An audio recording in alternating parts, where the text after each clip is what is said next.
කවදාවත් දැකලා තියෙනවද සිංහෙක් වතුර බොන විදිය? බලන්නේ පින්තූරෙ දිහා. සිංහයා හරිම සෑහලුවෙන් වතුර බොනවා. කිසිම කලබලයක් නැහැ. හැබැයි මේ සංසුන්කම ඇතුලේ ලොකු අවධානයක් තියෙනවා. තමන්ගේ අවට මොනවද වෙන්නේ කියලා සිංහයා හොඳටම දන්නවා. ඒක තමයි නීම පෞරුෂය කියන්නේ.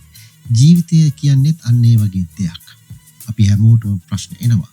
අභියෝග එනවා. ගොඩාක් වෙලාවට අපි කරන්නේ ප්‍රශ්න ඉස්සරහා කලබල වෙන එක. හැබැයි මතක තියාගන්න. කලබල වෙන්න මිනිහට නෙමෙයි සංසුන්ව ඉන්න මිනිහටයි ලෝකෙ දිනන්න පුළුවන්. ඔයා ඉන්න ඕනේ සංසුන්ව. හැබැයි ඕන වෙලාවක ඇලර්ට් එකේ. ඔයා සැහැල්ලුවෙන් ඉන්න ඕනේ.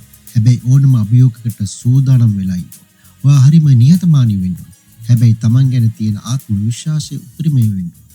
මේ ලෝකේ මිනිස්සු ආව මනින්නේ ඔයා සංසුන්ව ඉන්න වෙලාවට නෙමෙයි. ඔයාට ප්‍රශ්නයක් ආපු වෙලාවට ඔයා ඒකට මුණ දෙන විදිහ. සිංහෙක් වගේ කෙලින් ඉන්න කාටවත් ඔයාව රවට්ටන්න දෙන්න එපා.